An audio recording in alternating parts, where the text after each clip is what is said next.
मुसाफिर हो यारो।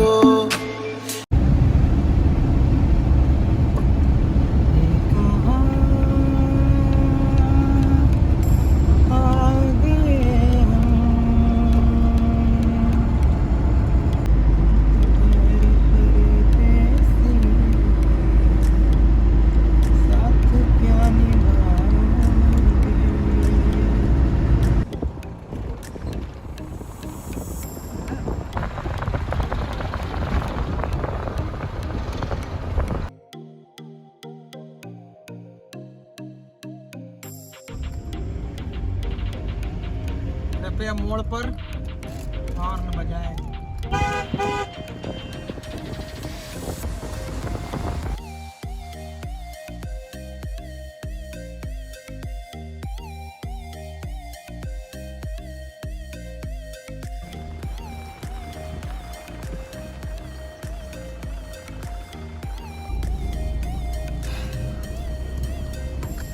₹25 का एक टिकट है। 3 टिकट हम लोगों ने लिए हैं और हम लोग विश्व धरोहर कालिंजर कोर्ट में प्रवेश कर चुके हैं।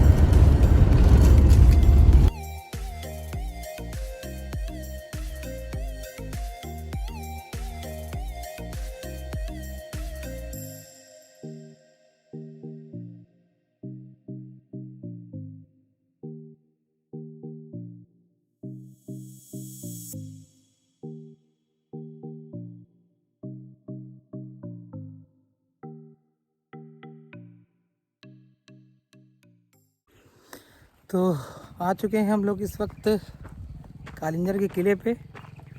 आइए चलते हैं, आपको दिखाते हैं यहाँ का दृश्य। कालिंजर, हार्दिक स्वागत है आपका। कोटी तीर्थ जलाशय।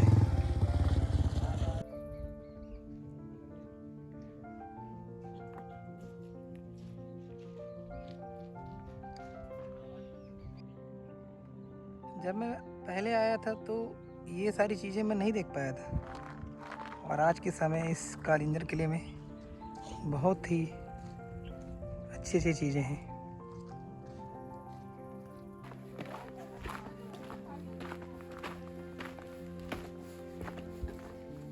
कुछ प्राचीन यहाँ पर शिलालेख रखे हुए हैं।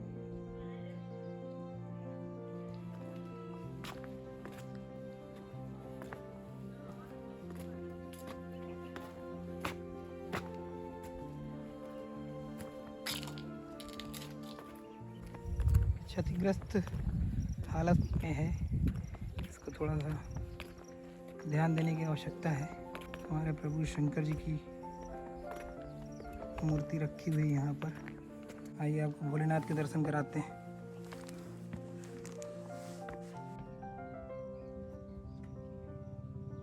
चंदन का तिलक लग रहा है भोलेनाथ जी की हमारे पंडित जी द्वारा।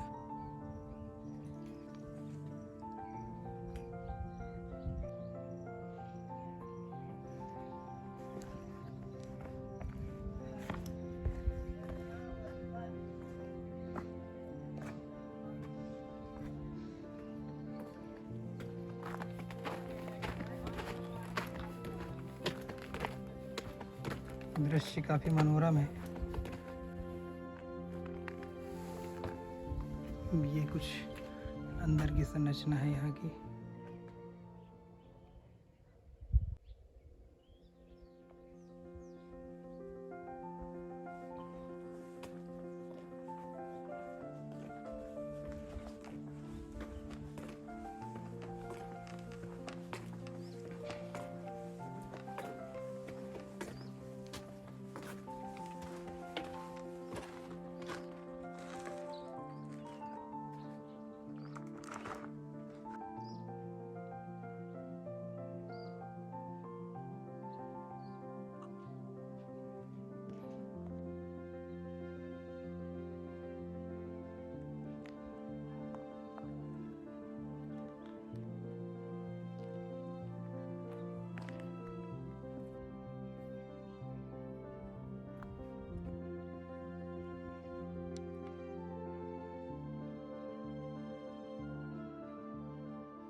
अब आपको ले चलते हैं नीचे की तरफ और दिखाते हैं आपको इसका नीचे का दृश्य। चलें आइए धीरे धीरे चलते हैं। बहुत ही बड़ी बड़ी सीढ़ियाँ हैं, पत्थरों को काट कर बनाई गई हैं, पहाड़ की सीढ़ियाँ।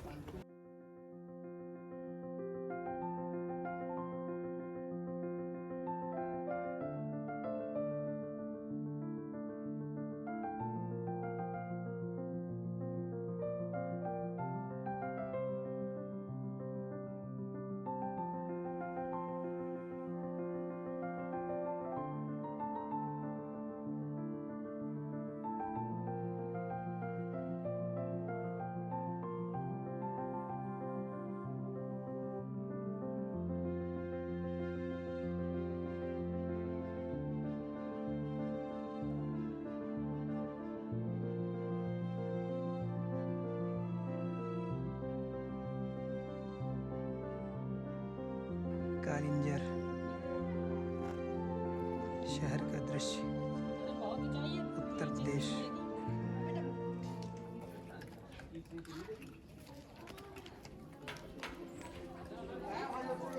बंदरों का मंचन देखिए।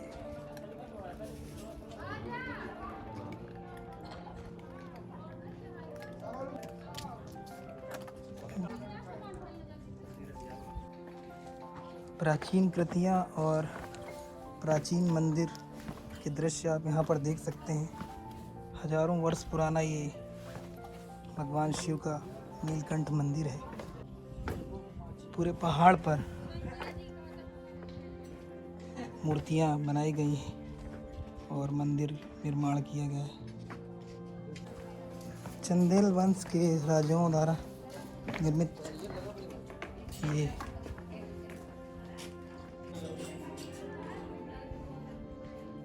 क्या कहेंगे आप इन दृश्यों को देखकर? एक पूरा अनछुआ पहलू है यहाँ का। कालिंजर का इतिहास बहुत ही पुराना है। यहाँ पर कोई भी पूरी तरह से किले को ज़्यादा समय तक अपने अधिकार में नहीं ले सका। भगवान शिव की यहाँ पर असीम अनुकंपा है, इस वजह से कभी किला गुलाम नहीं हुआ पूर्णतः। हम लोगों ने अपना पूरा इतिहास खो दिया है, इस बात की मुझे बहुत ही ग्लानि है।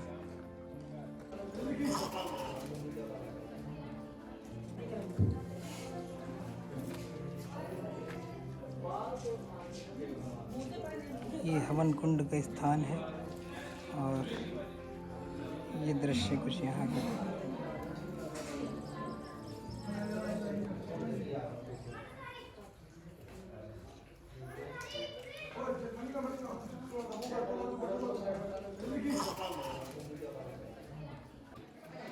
मैं ना जीऊं बिन राम जननी जननी, मैं ना जीऊं बिन राम, मैं ना जीऊं बिन राम। अब ले चलते हैं आपको इस मंदिर के अंदर की तरफ। पत्थरों पर ही उकेरी गई मंदिर की मूर्तियाँ।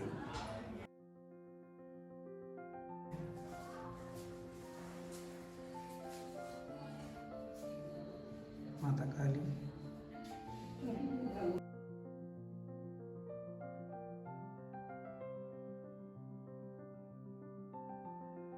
इनके कंठ से सदैव ही जल रिसता रहता है। इन्होंने समुद्र मंथन के दौरान जब विष का प्याला पिया था, उसके पश्चात ही वो यहाँ पर आए, तब उनको यहाँ पर शांति प्रदान हुई। तब से ये नीलकंठ महादेव मंदिर के नाम से जाने जाते हैं यहाँ पर। और साथ ही साथ इनके कंठ से हमेशा ये धारा जल के रूप में बहती रहती है। अब चलते हैं मंदिर से बाहर और आपको दिखाते हैं मंदिर के अग्रभाग का दृश्य। बहुत ही प्राचीन और बहुत ही अच्छा मंदिर है। बहुत ही शांति मिलती है यहाँ आकर हर बार।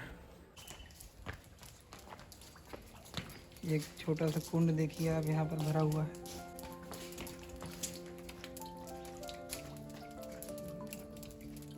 जो जल रिस रहा है ये सदैव रिसता रहता है, कभी भी ये जल सूखता नहीं।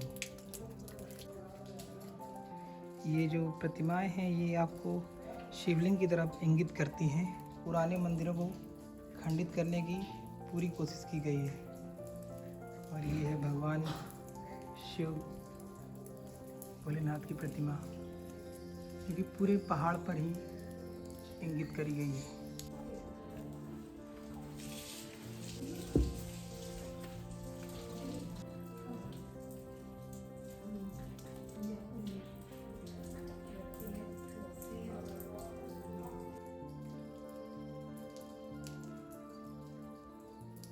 विशालकाय प्रतिमा।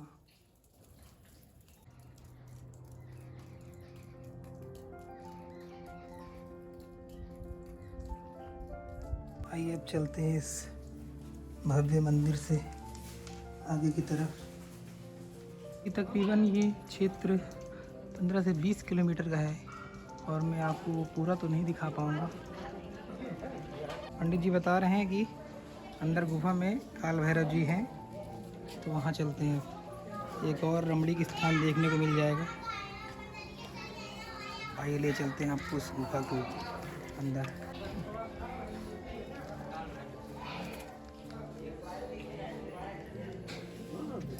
तो आइए आपको इस काल भैरव की गुफा पे ले चलते हैं। ये देखिए, ये काल भैरव बाबा की गुफा है।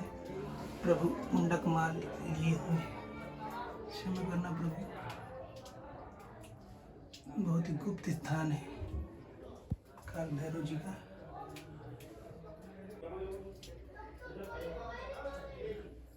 जय हो प्रभु। इन्होंने ही शायद इस पूरे पर्वत को थाम रखा है अपने हाथों पर। भी जल रिस रहा है। आइए चलते हैं।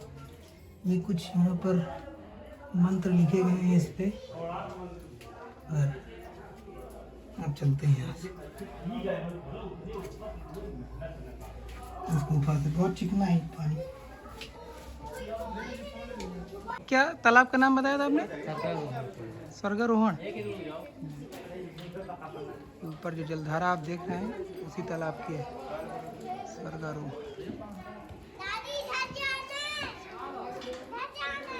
प्रस्थान करते हैं इस पावन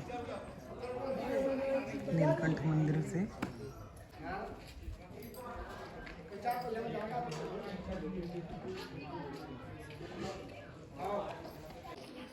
तो यहाँ पर ही एक प्राचीन शिव जी की प्रतिमा रखी हुई थी और वो पूरे एक पत्थर पे ही बनी हुई थी। हालांकि शायद उस प्रतिमा को अब ये लोग यहाँ से ले जा चुके हैं पुरातात्विक साक्ष्य के रूप में सुरक्षित रखने के लिए। ये प्रारंभ में ये मूर्ति है। हम चलते थोड़ा नीचे गुफा में दिखाते हैं आपको।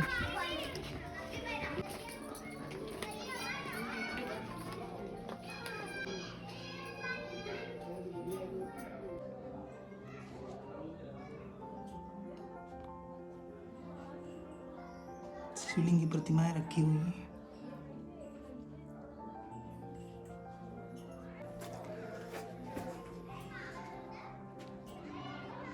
अब चलते हैं यहाँ से।